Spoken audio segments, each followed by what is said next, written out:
Okay.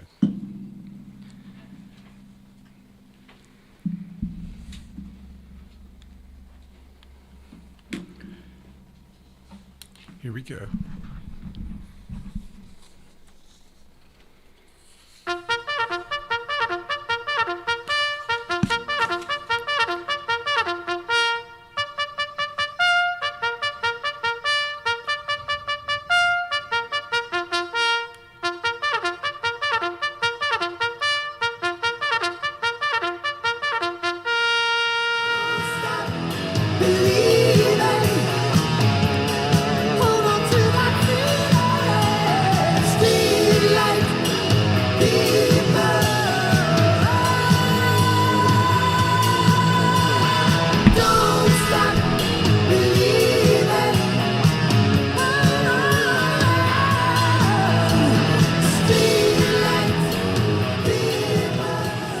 Welcome to Intel Studios Veterans Matter live stream broadcast, the first live stream broadcast for veterans in the tri-state New Jersey, Delaware, and Pennsylvania areas.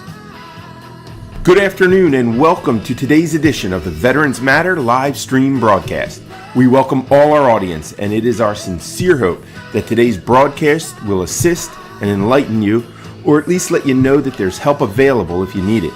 If you would like your friends to participate in today's show, have them go to our website, veteransmatternj.com. Click on the Our Shows icon, then click subscribe. You can also go directly to YouTube. Click the search button, type Intel Studios Livestream, then scroll down the options until you see Veterans Matter.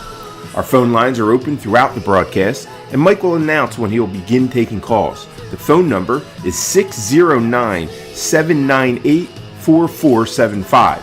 Please be patient as the calls are answered in the order in which they appear. And now, Veterans Matter with your host, Mike Merlino. And welcome to Veterans Matter live stream broadcast.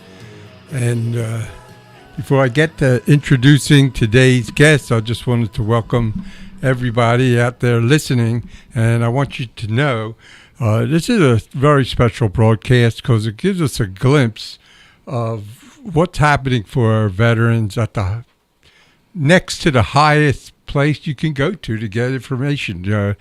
We don't have a line into the White House, so this is the next best thing.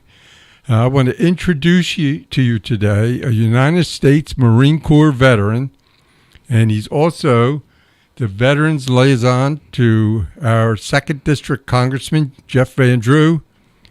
Let me welcome for the first time with Veterans Matter, Chris Chin. Chris, welcome to Veterans Matter. Thank you, Mike. Thank you for having me. Thank you for all your hard work for the veterans.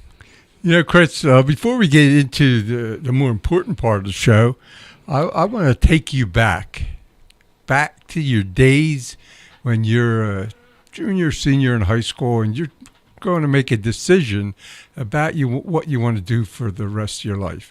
Sure. Was that when you made a decision to go and serve your country? Believe it or not, I didn't decide to go into the military till pretty late in my senior year. I was always raised from a family of service. My father was a volunteer fireman.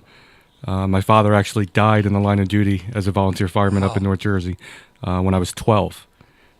From that, I became a volunteer junior fireman. I became an EMT. So getting involved in organization service kind of started at an early age. But in high school, I was involved in music. I was actually a musician. And I was probably going to go to college and school to either be a music teacher or to perform. But I never really felt that was a good fit for me. I never really felt that that's where I was supposed to go. So when people ask me, why I chose the Marine Corps, the truth is that's actually the first branch that ever approached me and the first recruiter I ever talked to. And the way I do things is either go big or go home. So you picked the Marine Corps. Mm-hmm. And, what year exactly did you go in, Chris? I went in 1997. 1987? 97. Oh, Yeah. You're so young. Yeah, I'm young. Wow.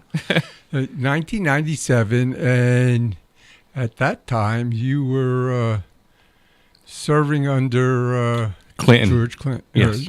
Bill Clinton. Yeah. And What was it like at that time to be in the military? It was good.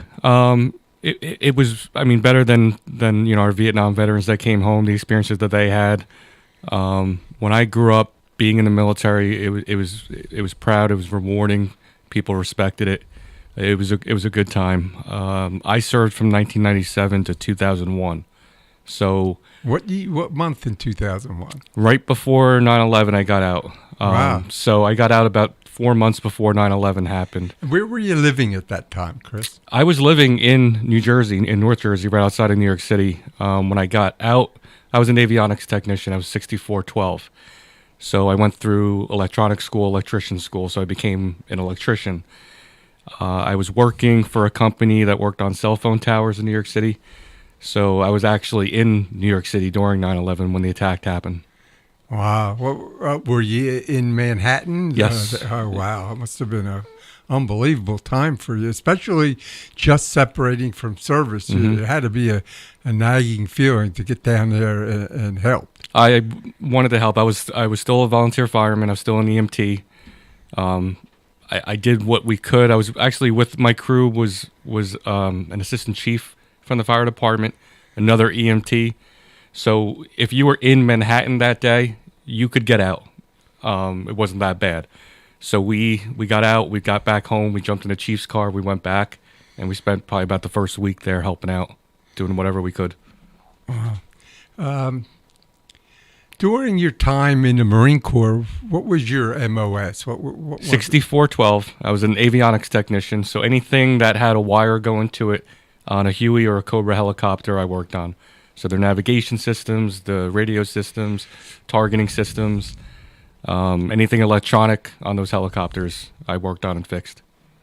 Now, Chris, I saw on Facebook, I did not read it in your bio, but I saw that you had at one point worked for the Cape May County Sheriff's Office. I did. And what were you doing? I was a corrections officer in the jail for about wow. 5-6 years. Okay, that must have been interesting. I don't know, was it in Cape May County Jail? Cape May County, yes. I think that was is a little better than Atlantic County's jail. But as an accountant and tax preparer, I have about 40 corrections officers, one from Cape May, the rest from Atlantic County. And I have got to say that is probably today the most difficult job there is to have. It's stressful, and you're an officer, but for the 12 hours, most of them work 12-hour shifts now. For those 12 hours, you're locked in there just like an inmate is. You're separated from family. You have no communication. So it's tough. And when people think about experiences and things that you see, unless you've worked in a jail, I mean, almost nothing surprises you anymore once you see some of the things that go on in there. Yeah, I could imagine. And I don't think a job that would have enticed me or lured me into. But I did spend almost 10 years as a professional firefighter in the Veteran Fire Department. And, Chris, if you don't want to talk about it, that's fine. But, you mentioned that your dad passed in the line of duty in the fire department. Which fire department was he with? He was a member of Washington Township in Bergen County. Okay. And you were 12 years old when this happened. What was that like for your family? It was tough. So my father was considered a line of duty death. He had a stroke about 2 hours after him responding to a call. So it was tough, but at a young age, that kind of really exposed me to the camaraderie of the fire department, of the ambulance corps, kind of got me into wanting to serve, wanting to become in the military, because I saw everyone come together. I saw the respect that people gave, for him giving his life to that. Right. And it's just, it's inspiring to see.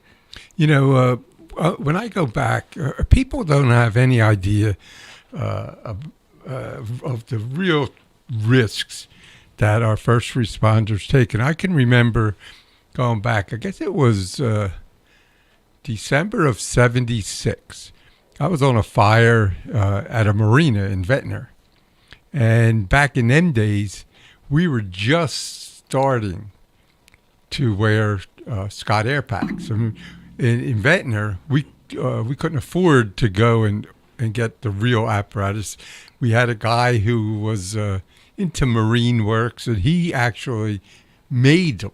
He got the air packs, metal to go over your shoulders. So, and they were so uncomfortable. Nobody wanted to wear them anyway. Mm-hmm. And I went into this fire without one. And what was on fire were hundreds of marine batteries. Mm-hmm. By the time I got back to the firehouse, my throat was just about closed up. And I ended up having to get my tonsils out. But there are so many risks with the chemicals today in our furniture, building materials. You really can't go into a fire without a Scott pack because they're deadly. Right. I mean, and when you think about it, it's common sense. I mean, when something like that or materials burn, the odors, the chemicals, all that it's harmful to us. I mean, we go back to our veterans, with the burn pits. We never realized.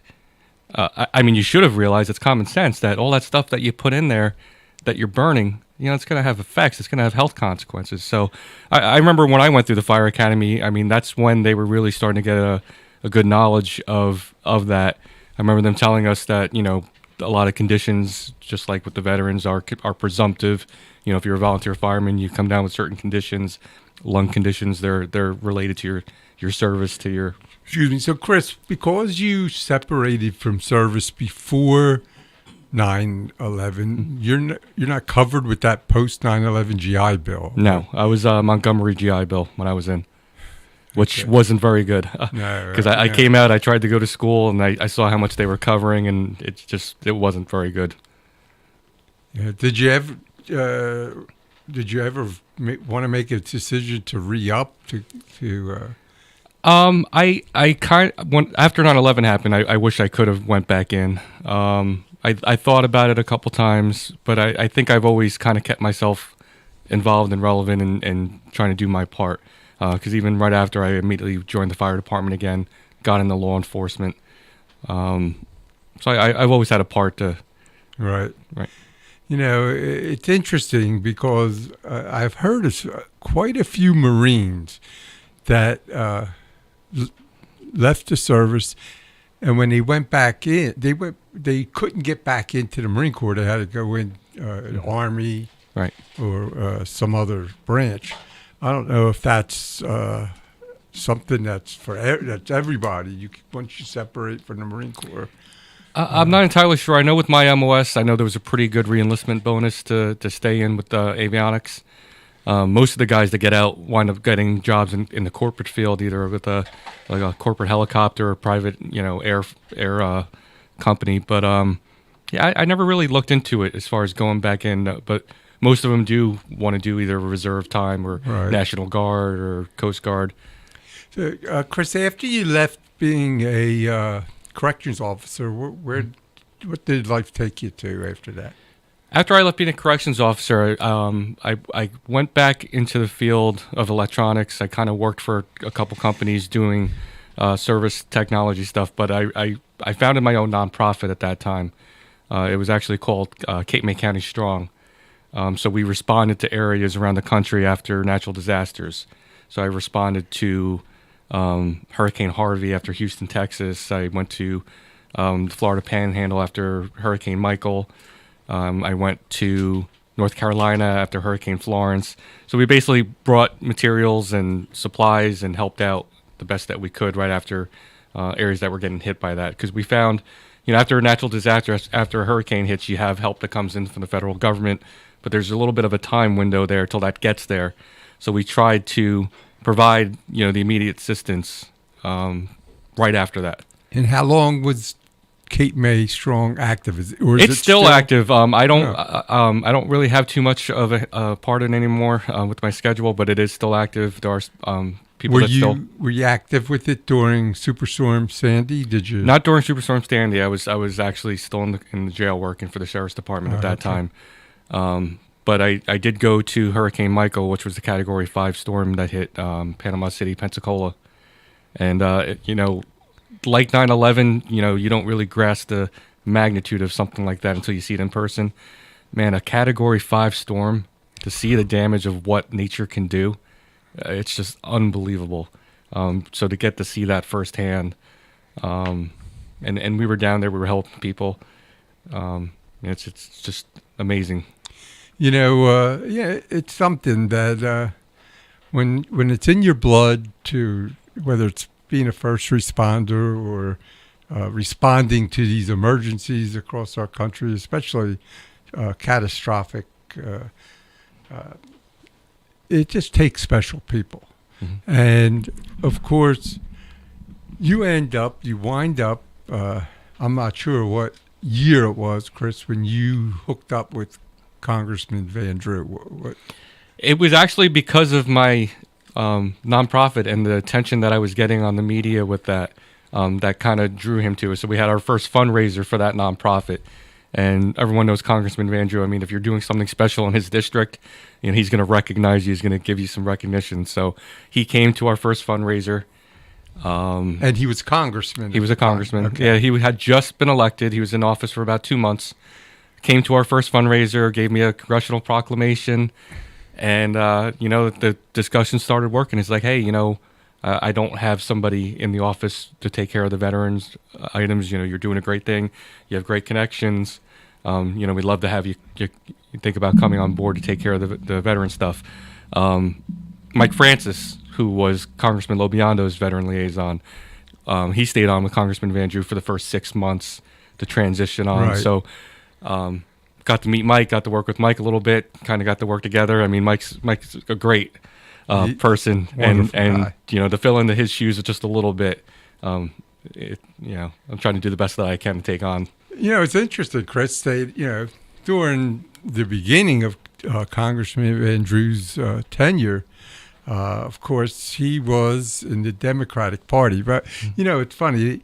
There's always a few guys that it really doesn't matter what party they're in. Because one of the things, even when Congressman Van Drew was in the Democratic Party, I always felt in my heart that he was going to do the best for his constituents.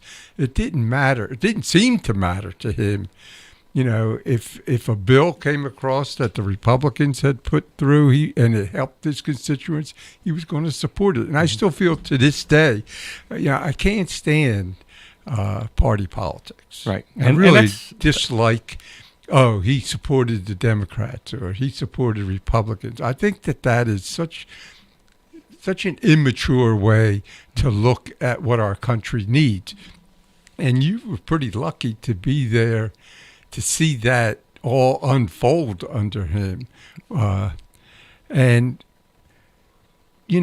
I think being a veterans liaison in a congressman's office, especially here in South Jersey, where we have so much that our veterans need, and that he represents our Coast Guard base, the 177th Fighter Wing, and even though Joint Base McGuire and Lakehurst is actually out of his district, he still is very supportive. And Chris, to be a part of that, and you see this daily, what's it like to be there on the front lines of what's happening? When they offered me the opportunity to come on board, and my personal beliefs were always pretty conservative, but it was an opportunity to help the veterans. And like you said, party politics shouldn't be that way. You should vote on the person. I the same way. I don't agree with people that go strictly down a party vote. If there's someone that is out there that you think is going to do a good job, and that's what you want. You want representation. You want to know that the person's accessible. And I don't think there's anyone out there that can say that Congressman Van Drew isn't like that. Like you said, he represents the district. If you have a problem, and I see this firsthand. I'm with them all the time. We deal with phone calls. It doesn't matter how small of an issue it is. If it's bothering you and you contact him, he's going to try to help you. So I saw that, And that's what I was always about. It didn't matter, after 9/11, after these hurricane things, I wasn't going down there in Florida and Texas saying, are you a Republican? Are you a Democrat? You were an American. You were you were a human being. You were someone that needed help. And that's what it comes down to. Our office, it's 100% focused on constituent services. Allison Murphy, who's our chief of staff, from day one when you get hired in there, they'll tell you, you're going to answer phones, you're going to talk to people, you're going to help people, because people need help. They want to know that they have a representative that they can reach, that if they have a problem, it can get addressed, and that's what they're all about. There's other offices out there that may never pick up the phone. You may call, never get in touch with somebody, but that's not what our office is. So seeing that on the first hand, another thing that's big to the congressman, Boy Scout, Eagle Scout, Court of Honors. I don't think there's one Boy Scout, Eagle Court of Honor that he's missed from being, mayor, county, freeholder, commissioner now to where he is now. It's just, if he can attend that, if he can recognize someone, he'll do it. Chris, before we get too far into the show, there's something that we do whenever we have somebody that represents the United States Marine Corps. And in honor of your service, we're going to take care of that.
Love to honor our Marine Corps in that way.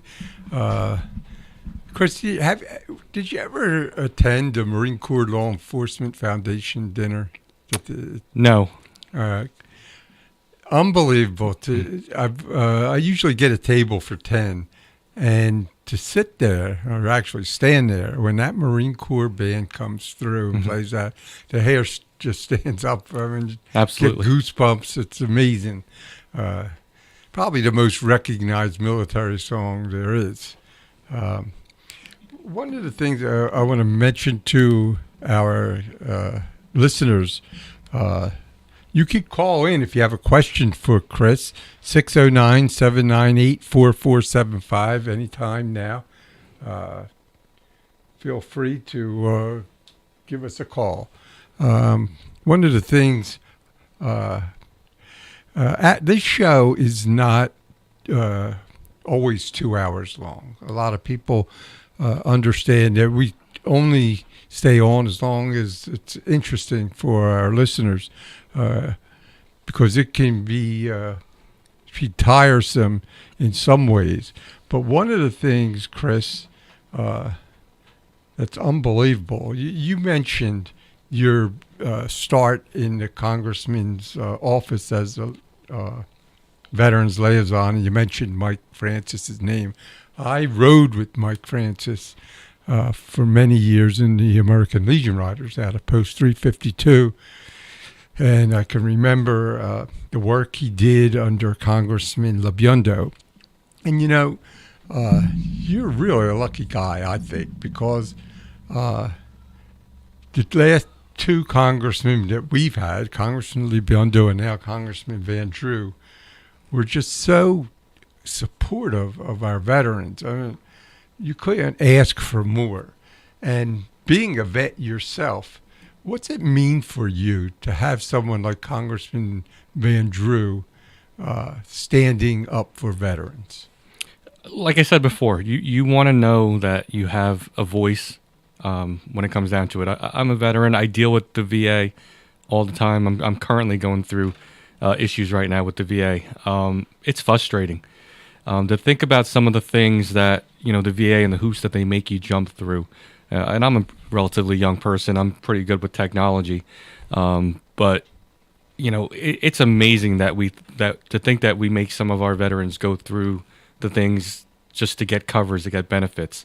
So being able to, be in that position, to be able to help somebody help navigate that system, that means a lot to me.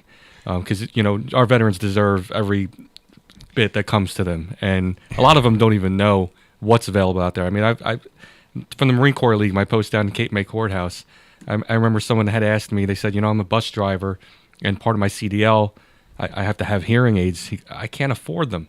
How do I get hearing aids? I'm like, you're a veteran. Most veterans have issues with their hearing. Have you tried to go to the VA? Have you tried to get a claim? Didn't even know that he could get hearing aids. So to be able to help somebody like that, just to get something that they deserve, I mean, that's just what it's all about. It is unbelievable. And I've been doing Veterans Matter originally with Commander Bill Butler. We were doing a radio show for about 8 years. We started out back when April Kaufman was a strong veterans advocate here in South Jersey. We started out, it's hard to believe, Chris, when you go back to when I started doing this, and it was around 2006. And then the radio show started in 2009. Our World War II veterans, we still had quite a few, and they were taking a bus ride, 90-minute ride to Wilmington or Philly, and they would hand them a bottle. Mm-hmm. No toilet facilities. And the indignity is, it's just unbelievable. Now, things aren't perfect today, but it's a lot better today for our veterans than it was just 16 years ago. And a lot of that has to do, I can remember in around 2009 or 10, they started a petition drive. I don't know if you ever heard this story. And the first thing the petitions were passed out at was Bayfest in Summers Point. And all it was getting people to sign that our veterans deserved better health care in South Jersey. We already knew that we were never going to get a veterans hospital here, but our clinic was over in Ventnor at the time, and it was just not up to standards. And so we collected 10,000 petitions. But at the Bayfest, I was shocked at the number of people who actually read the petition and said, what makes you think our veterans deserve anything more? And, it's a sad commentary, except I can remember coming out of high school just at the end of the Vietnam War. I graduated in 72. We actually pulled out in 73. It ended in 75. But my brother was a Vietnam vet, and I can remember how they were treated when they came home. But to hear this publicly, I was kind of shocked, and I haven't served in the military, but Al and I, my producer, we spent 25 years on the sidelines of the vet, the link, the bank, doing work for the Fellowship of Christian Athletes, and we got into the locker rooms, and right after September 11th, we came to a realization that what we were doing wasn't that important. And I ascribe to I've said it many, many times, that our heroes, I learned, were not the men between the white lines. So we started this radio show to help vets. And here you are today, working with the congressman, and we're waiting, Chris. Maybe you could give our listeners some, because I have a couple of texts here from one in Mays Landing, one in Ventnor, what's going on with the new clinic? Why haven't they started? We haven't heard nothing. Sure. And I've tried to get John Baronato on the show, offered the show for him and Vince Kane to come on. Do you have any updates, or could you give us some information? Sure. We've been very involved with this whole project, and we stand behind it fully. When this project was first announced and bid, was right before the pandemic, during the pandemic. And everybody knows the struggles with inflation, with the cost of construction. Just everything is just skyrocketing.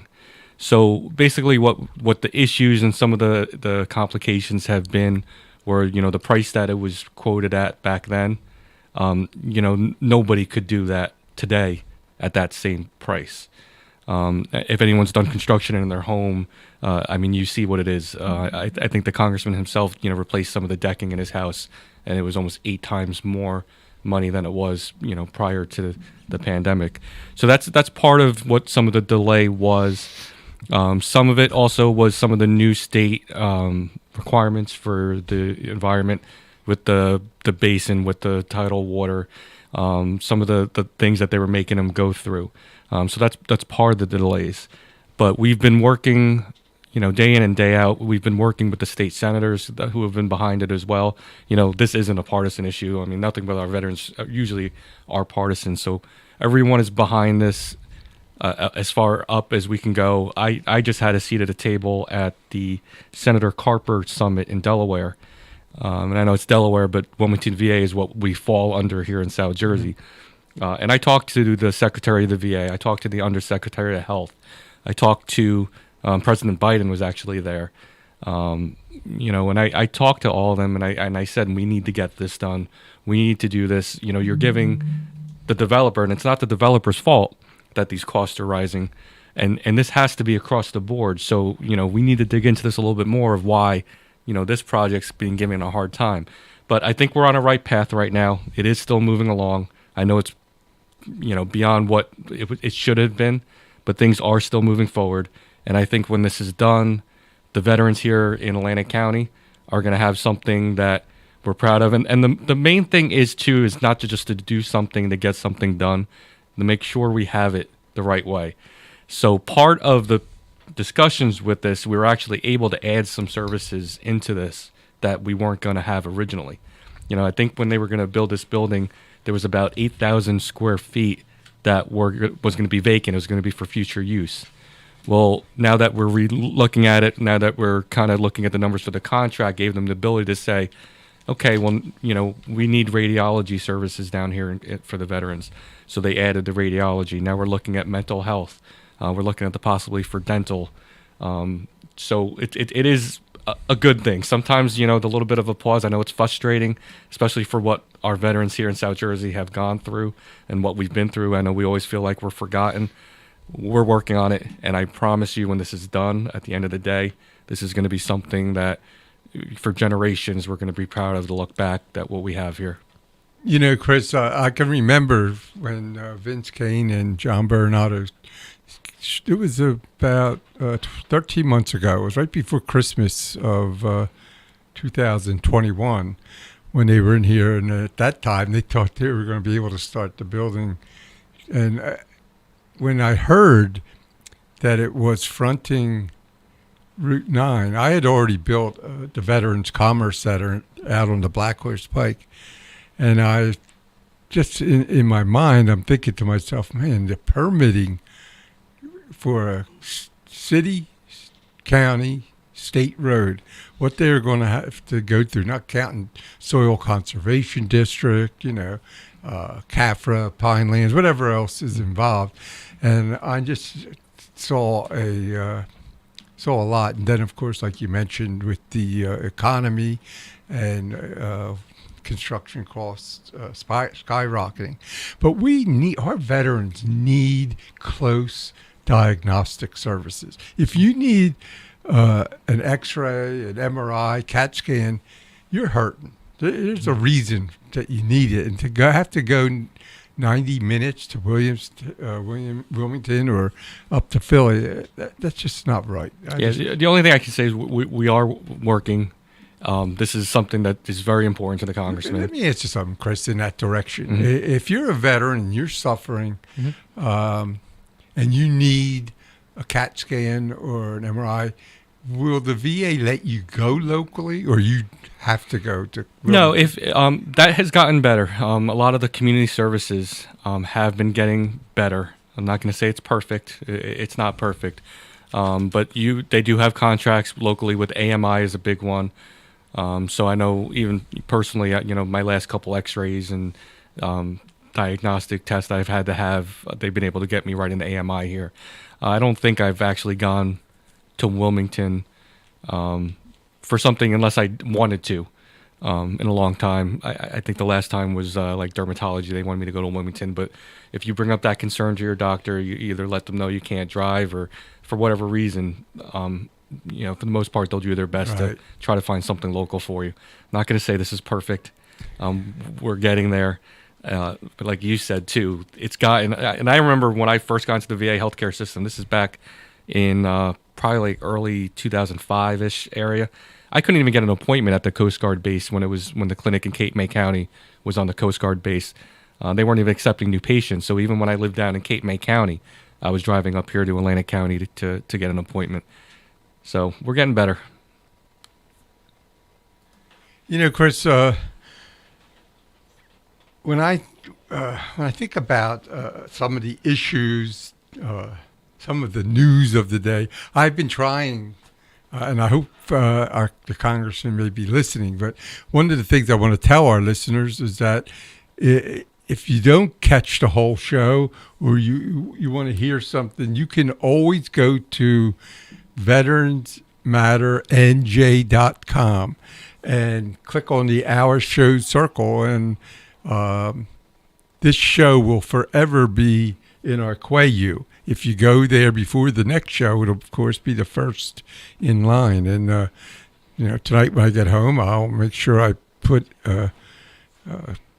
Christian's name in there so you'll be able to find this show easily. But I would just haven't been able to hook up with the congressman between the election and then the holidays, and of course he's stuck there during the trying to get to seat a speaker. But let me ask you something. You're working closely with the congressman, and I'm not asking you to give me his opinion, but when you look back, Chris, on this administration, and one of the things I do not do, I don't want our veterans or active duty military to speak negatively about the commander-in-chief. I mean, he's the top man in the military, whether you like it or not. And but not every decision he makes is pleasing. And when you look at what happened in our withdrawal from Afghanistan, that's got to be a horrible feeling for our veterans. I know you didn't serve in Afghanistan, but I know you've probably had contact with many of them. What's that like? It's hard. Feeling? We spent 20 years, fighting in a place to accomplish a goal, against terrorism. And, and the feeling is, when you do something like that, what was it for? We pretty much, all the progress that we made, we kind of gave up, and now we're back to where we started from. So it's definitely frustrating. Again, I've always respected the positions and the offices. My personal beliefs on the administration are what they are, but like you said, it's still the office, it's still the commander-in-chief. But we need to make better decisions. We should have known better. We should have never done anything like that. We left American citizens, we left military members, we left interpreters, we left, people that were helping the country defend for themselves. It doesn't take a rocket scientist to say, if you're going to do something like that, okay, the military is the last thing to leave. We pretty much woke up one morning and said, okay, we're gone, and here you go. And that's just not the right way to do things. in a couple weeks. Our next two guests coming on the show next week. Tiger Platt. I don't know if you ever met Tiger. He's just retired as chief of the Brigantine Fire Department, and he's also retired after 30 years, chief master sergeant in the at McGuire. So he's going to be coming on the show next week. But 2 weeks from today, I have a Vietnam veteran coming on the show. His name's Joe Tyson, and he wrote a book called Unfortunate Sons. Can't wait for him to come on. I started reading this book. And Chris, when you look at the wars we've been in since Korea, and I'm reading this book, and he's mentioning different things. So what I did is I pull up a map of Southeast Asia. I look at Vietnam, and I wonder to these little countries, why didn't we just go in and bomb the heck out of Hanoi? What are we messing around in a ground war with people? I mean, for a century, they built tunnels underground to fight the French. Why get into that kind of a war when the might of this country? We just should have been able to wipe that city off the map. Now, I'm not talking about using nuclear weapons like we did in Nagasaki and Hiroshima.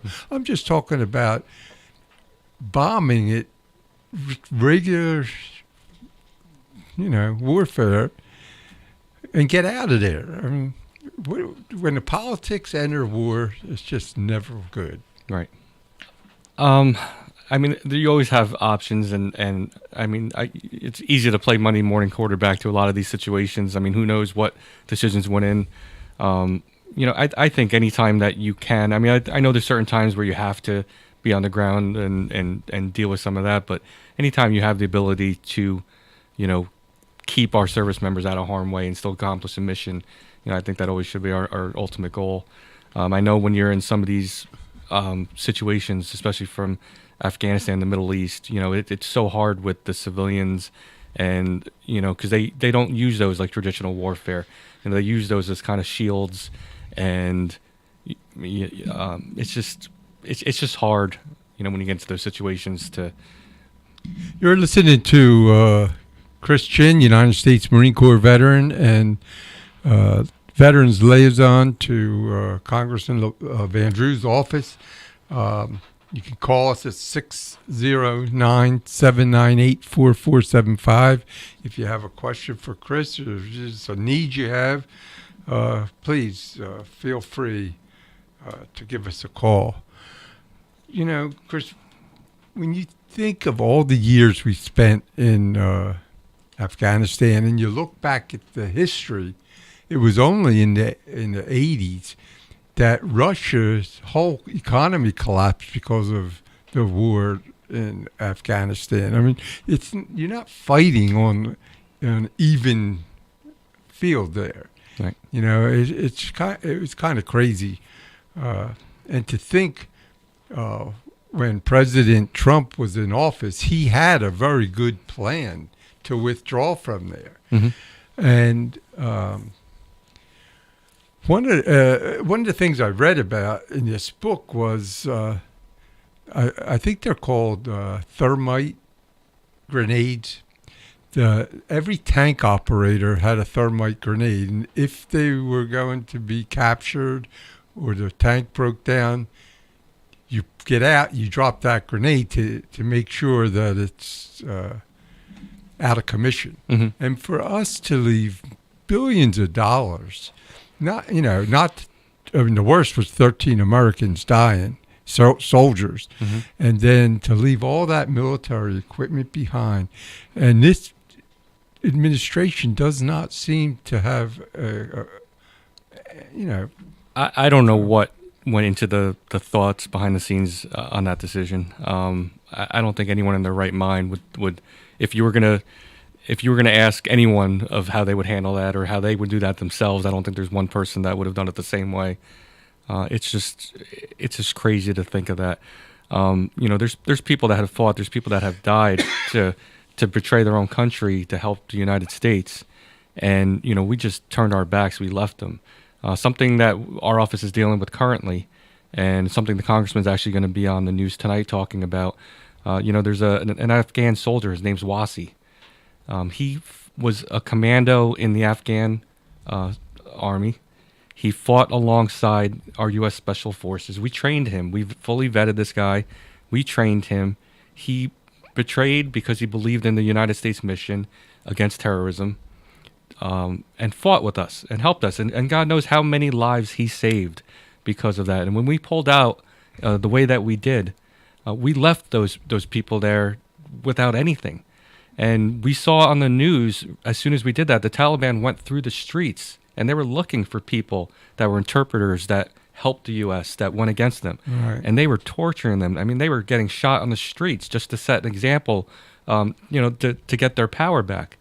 And this guy left, got helped by some of the Special Forces members that he served with, spent the last almost a year to get back to the United States, has a legitimate asylum claim because he would have been killed in his home country if he would have remained there, and then crossed the border with how many thousands of people that are crossing our border illegally every day.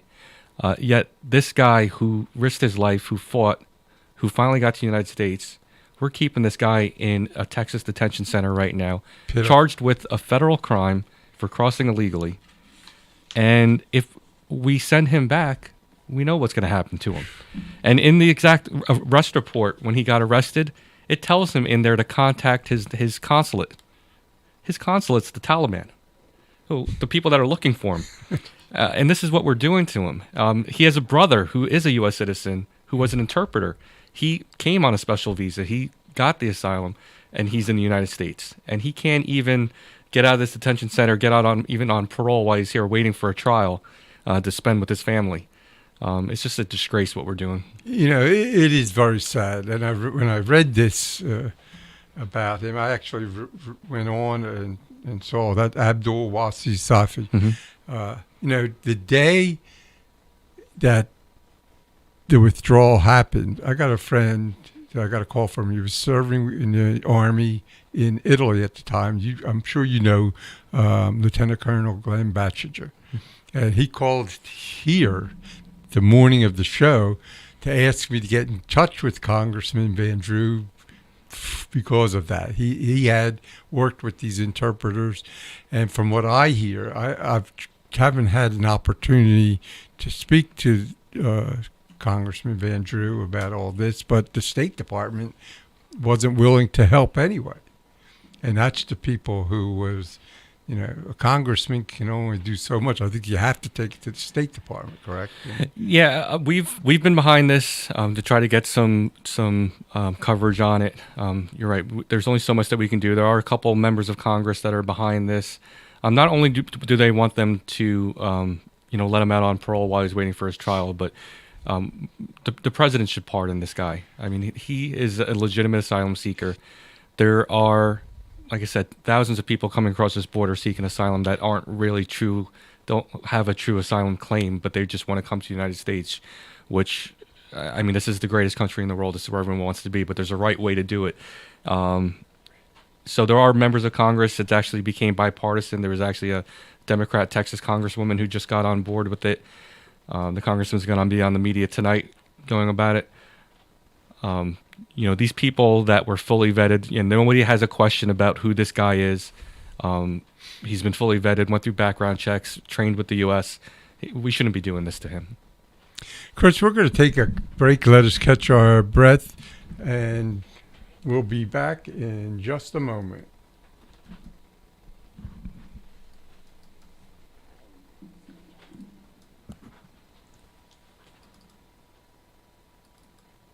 Hi folks, Chris Merlino here. Just wanted to encourage you to check out the newest podcast in the Intel Studios family, The Chris Merlino Show. It's not just another political talk show. I think we have enough of those already. My show is more focused on the culture and how politics affects our everyday lives and what we can and should do about it. I hope you'll check it out every Wednesday night at 7 o'clock. And if you like what you hear, consider subscribing to the Chris Merlino Show channel on YouTube. Thanks for listening to Veterans Matter, and I hope to see you Wednesday night at 7 on The Chris Merlino Show.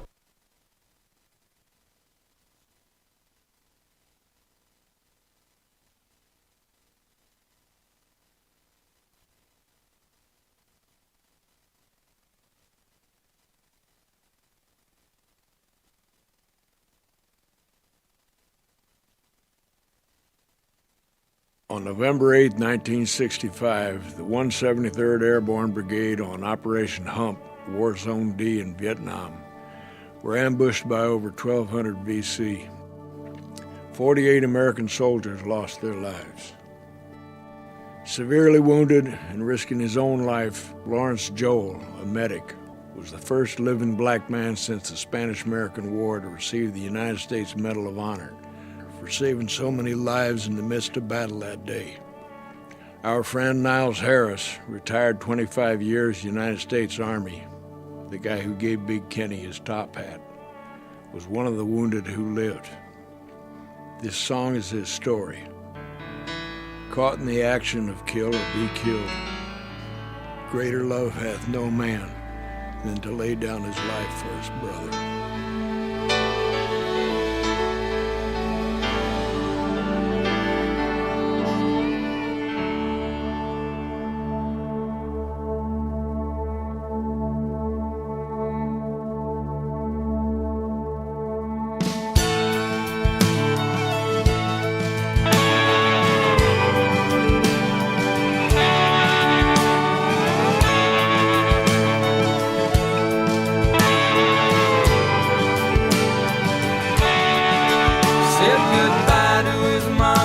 As he left South Dakota to fight for the red, white, and blue. He was 19 and green with a new M16, just doing what he had to do.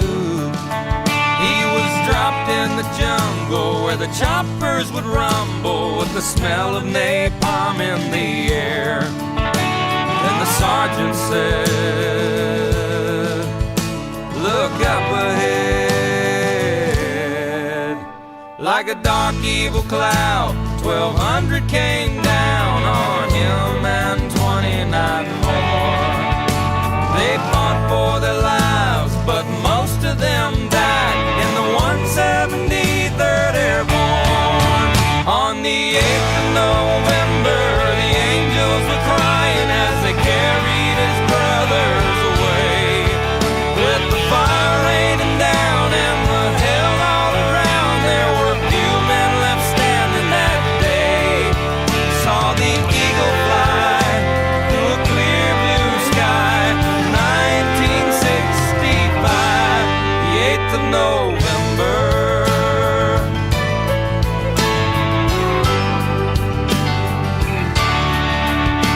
Now he's 58 and his ponytail's gray, but the battle's still blazing in his head. He limps when he walks, but he's strong when he talks about the shrapnel that left in his leg. He puts on a gray suit over his airborne tattoo, and he ties it on one time a year, and remembers the fallen as he orders a tall one and swallows it down with his tears. On the 8th of November, the angels were crying as they carried his brothers away. With the fire raining down and the hell all around, there were few men left standing that day. Saw the eagle fly through a clear blue sky.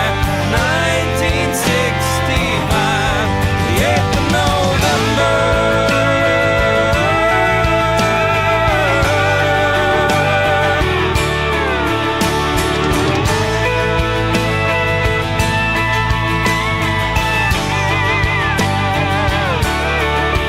Saw the eagle fly through a clear blue sky. 1965.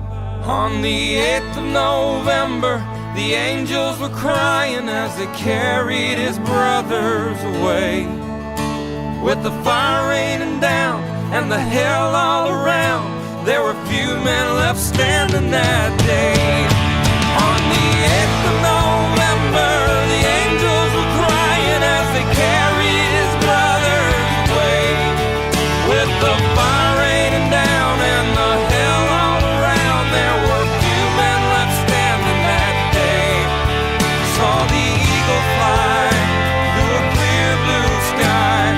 1965. 8th of November.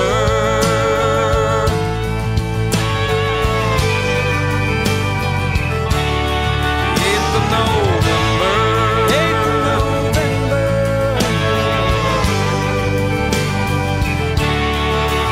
Said goodbye to his mama as he left South Dakota to fight for the red, white, and blue.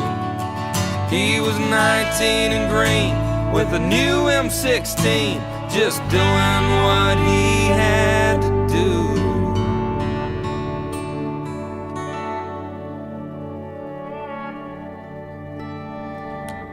Welcome back to Veterans Matter live stream broadcast. This is Mike Merlino with my guest, Chris Chid. Chris, of course, United States Marine Corps veteran and Veterans Liaison to Congressman Jeff Van Drew. Feel free, if you're a veteran and you're not getting the answer you need, feel free to call the Congressman's office. Chris, what's the local office phone number now? It's 609-625-5008. Yeah, so people are so reluctant to call the congressman, but if you're not getting the help you need, and you, especially our veterans, you need to get to the help. And I see so often people fall through the cracks and don't get the help. Chris, we were talking about Afghanistan. We're going to leave that behind, and I'm going to fast forward to 2022 and another decision by this administration that really leaves a bad taste in the mouth of our veterans was the decision by the president to cut a deal to give up a terrorist for a basketball player. And Chris, I don't understand. You leave a Marine behind in jail, and I understand the State Department or whoever is going to work their hardest to get him out. But, Chris, being in your position, the Veterans Liaison to the Congressman, the highest office locally, and then I can't even imagine between you and what Allison Murphy, the phone calls you must have fielded. But, what was it like going at that time in your office? That was something that never should have happened. We didn't agree with it at all. I want to say, and it's hard to say this, but I kind of think people with this current administration are at the kind of point where nothing really surprises them anymore. It's almost like you kind of come to expect these things to happen. Obviously, our veterans were upset. This is somebody that, aided to the deaths of how many people, that was an arms dealer, just a really bad guy. And, to trade him for what we did and what we got out of it. And I know their statements are, this is the only thing that we could have done. It was either this or nothing, but we could have done better. Our former President Trump said, he never would have made this deal. No. This is just, Chris, we're setting a bad precedent by doing this. You had a great opportunity, and I wanted to ask you. I know to our listeners, Chris isn't going to be here a whole lot longer. So if you have something you want to say, 609-798-4475. Chris, you had a front row seat when President Trump had his rally in Wildwood, and you talk about this never happening under Trump. I think a lot of things going on in the world today that wouldn't be happening if Donald Trump was president. I don't think Russia would have invaded the Ukraine. Chris, our congressman is the highest office level we have here. The two senators, they're up in North Jersey. They rarely are down here. I won't say nothing bad about them. When the new clinic was coming up, they did come down and support it. But Congressman Van Drew is our man. He's the guy that we need to go to, and we have a problem. and he's been there. And the fact, Chris, that he supported our president when Donald Trump was president, and he stood by him and still does to this day. For you personally, do you catch a lot of flack because of all that? No. We were in a good spot underneath that president. There were a lot of policies that he came in, and I think, honestly, what people don't like about him aren't really the policies that he did or the results that he got. People say, oh, he made a mean tweet or he might not talk to somebody the right way. But honestly, I personally think that's what we need. He wasn't a politician.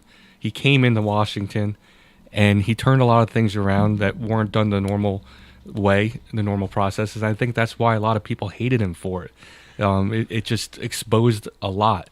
He came into it looking as like a business.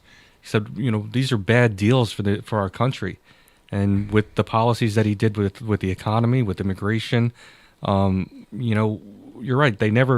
Russia never would have invaded Ukraine. We had respect again. People feared what we might do, and we don't have that anymore. We lost all that. You're absolutely correct. And, back when he was running for president and during his presidency, when he used the phrase he was going to drain the swamp, well, he didn't get that opportunity, but he certainly lowered the water so we could see what was there. Mm-hmm. And it's one of the questions, one of the things I would love to talk to the congressman about, because now the congressman's right in the thick of things there in Washington and has to work closely and reach across the aisle. And like I said, I'm sure he's going to do what's best for us no matter what. Always has. And that's a great thing that I'm looking forward to, especially now that the party in control of the House is the Republican Party. Chris, I want to thank you so much for coming here. It isn't always easy for a family guy Saturday afternoon to take the time to do this. I thank you. I thank your wife, who sat here through this whole thing. And thank you, Kat, so much. They are beautiful pictures on Facebook of you guys when you got married. I'll tell you, you guys. They always say you're only as strong as the support behind you. So luckily I have a good support system behind me, and I appreciate it all the time. And I'm sure that it's necessary. Every single veterans advocate that comes on here, and of course, like I said, I ride with the Legion Riders, so I know what it's like to make sure my wife supports it. Now, Chris, real quick before you leave, you were president of the Jersey Shore chapter of the Nam Knights. Yes. And are you still a part of that organization? Yep, absolutely, 100%. Well, I just wanted to, from one rider to another, we got to do something. The motorcyclists are under attack. This is horrible anymore. I don't know if it's because these people on the Ninjas have got people in cars so upset with motorcycles that there's no more respect for us. Mm-hmm. Well, I want to thank you for what you did and still do as a member of Nam Knights. And I know guys like Tom Dixon, who's now president of the Legion Riders, would be saying that also. And hopefully, Chris, and I'm going to talk to our listeners after you leave, but Sunday, May 14th, Sunday after Mother's Day, we have our spring barbecue. We do 2 events a year. The second one in the fall is and we're always there. I think a couple of years ago when it was raining, I think we were the only group that actually rode to the barbecue. Yeah, right. But I hope that you and hopefully the congressman can come out. We always try to do a couple quilts of valor. And I want to thank you, Chris, because every time I've come to you and let you know, you've always made sure that we had the congressional proclamations. And on behalf of all the Legion Riders, and especially the executive board, thank you so much, and thank the congressman too.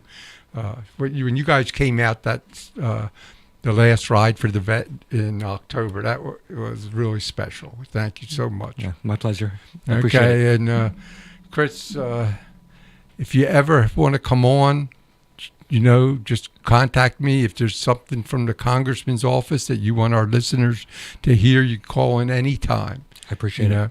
And thank you for the work that you're doing to get this word out too. Thank you. Thank you. And I get to sit across from all the heroes, so I'm the lucky guy here. So thank you, Chris, and hope to see you again here. God, thank you. All right, thanks, Mike. So, as I mentioned, the Legion Riders will be suiting up for their spring barbecue on Sunday, May 14th. And I want all of our listeners to know that we so much support the, what you guys have done for us.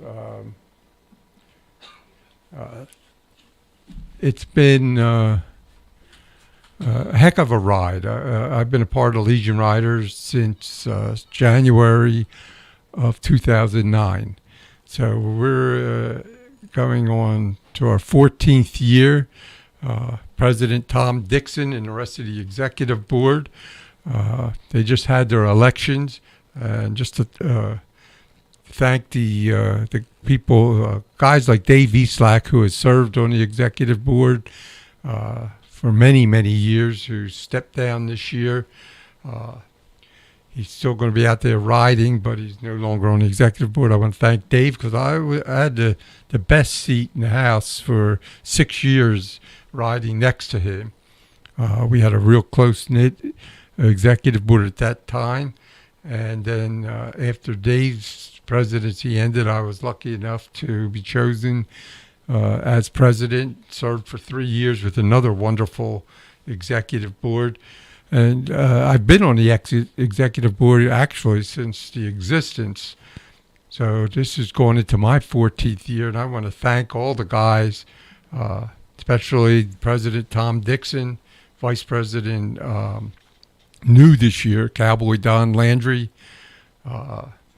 Kenny Steitler, who's been a ride coordinator since forever. Thankless job, but a necessary one. And just all the guys, Treasurer John Carmen, Secretary Gene Nace, Historian Fran Chambers, Sergeant at Arms, newly elected Marty Schlitzer. Never forget our chaplain, our 82-year-old Vietnam veteran, United States Navy, or I think he's Air Force veteran, Dave Ritzel. These guys serve tirelessly. They're all volunteers. They've been doing it for quite some time. And every single dollar that the Legion Riders raise goes to help local veterans. People may say to themselves, well, how do you help? What do you need to do when you have a VA out there and a local clinic and there's many veterans offices out there, but let me tell you something. Our veterans have needs that go beyond just medical care or psychological care. We may get a call at any time that we have a disabled veteran that might need a ramp, a stair chair. Maybe they just need a wheelchair or something. And these things are not readily available through the VA. Matter of fact, it's very difficult and time-consuming. Probably 2 months or 3 months ago, we had a 102-year-old United States Army World War II veteran that was disabled and needed a ramp. And I got a phone call. I called Alicia Kagan over at the Armory. She's associated through the state of New Jersey helping veterans. And we tried to get the guy because I noticed that there were two kinds of grants. One is based on your if you were disabled through your service, and the other grant was by age. I figured, well, heck, can't go wrong there. 102-year-old World War II veteran, he's got to get help there. And then when Alicia checked, we find out that the 102-year-old veteran never signed up with the VA because he had his own health insurance, which people, if you're listening, if you're a veteran, please, if you have never signed up with the VA, it doesn't take much time, and if you don't know by now, it's all about numbers. So sign up, get in touch with a local veteran service organization, a VFW, American Legion.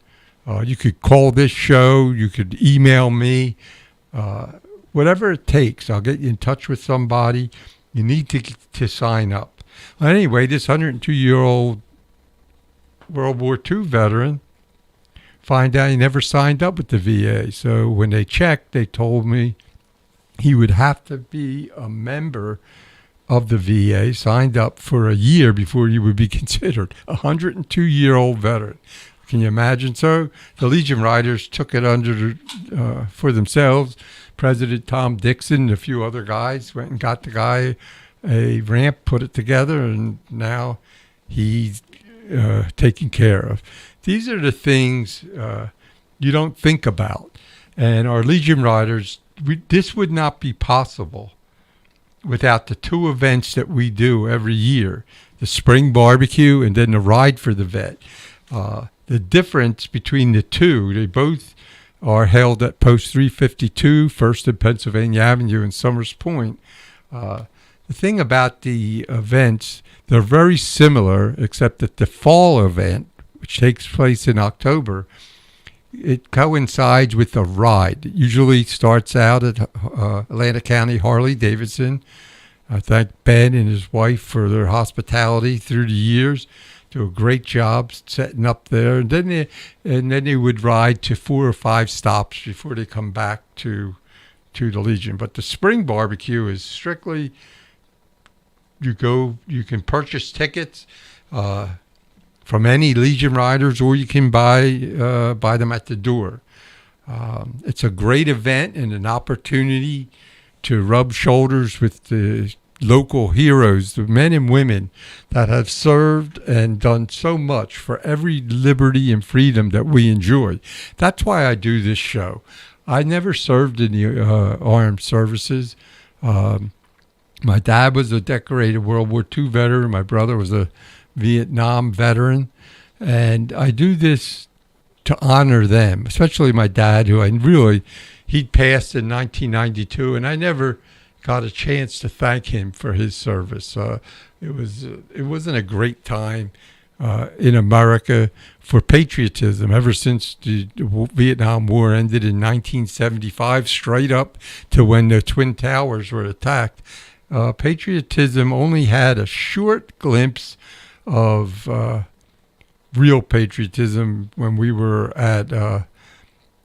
in Iraq for the Desert Storm, but that ended so quickly that it really didn't continue.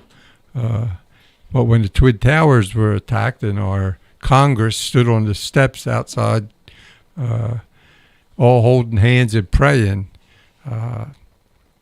well, it changed me. It certainly changed me, but my dad had already passed, and like I said, I never got a chance to thank him. And that just bothers me to this day. So what I do is I thank every veteran that I can, whether it's when I'm out having breakfast or at a dinner or just walking through the mall. If I see a veteran with a hat on, I make sure I thank them. And you wouldn't believe what that means to them when you do it, especially if you happen to be able to talk to a Vietnam veteran. If you see a guy walking with a Vietnam veteran's hat on or a jacket that shows that he was a Vietnam vet, go up to him and thank him for his service. Welcome him home, because you could be assured that when he did come home, he wasn't welcomed here. We treated our Vietnam veterans very, very poorly. And I want our veterans to be treated properly. In 2 weeks' time, United States Marine Corps veteran and Vietnam veteran Joe Tyson, a resident of Philadelphia, will be coming on the show and talking about a book that he wrote called Unfortunate Sons. It's a great. I've already started reading it, and I'm just so enthralled in it. I just can't believe this story that he's telling, and I can't wait for him to come on the show and to talk about it. Let me see something, brother. So it's about 4:13, and we're going to be winding down soon. But I want everyone to know that if there's something you want to address, you could always give us a call here or every Saturday between 3 and 5, 609-798-4475. Feel free to give us a call. And certainly, come on and see.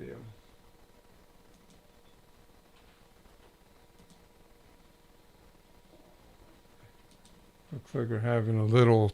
There you go. We're back. You know, a lot of our veterans have needs, and if you're a veteran with a need, call me. Email me at irskill@aol.com.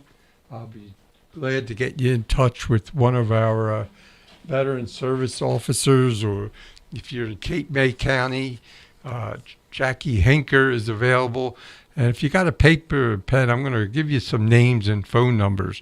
Jackie Hinker's a veteran community outreach specialist in Southern New Jersey. Her phone number is 302-304-5509. She works very, very closely with Cape May County Division of Veteran Services.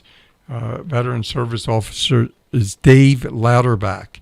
886-2762. And if you miss one of these numbers, get in touch with me, and I'll be glad to pass it on. Pat Carney has taken over the Suicide Awareness Program, and he can be reached at 302-358-9736. I don't have the name of the new outreach specialist here in Atlantic County that took Pat's place, but maybe someone can forward that to me. And all of these people are just great people to deal with. I've been very lucky these last couple of years to have a great relationship with them, and they do so much for our veterans. And it's great because I love being able to send a veteran for help to these individuals, because I know they're going to take care of them. So as we wind down here on Veterans Matter for this show, I would thank again Chris Chin for coming on the show and taking time away from his family to be here. It's always difficult time for families on a Saturday afternoon. It's just a great time for this broadcast, though. So we do the best we can. And as we say every week, if you love your freedom, thank a vet.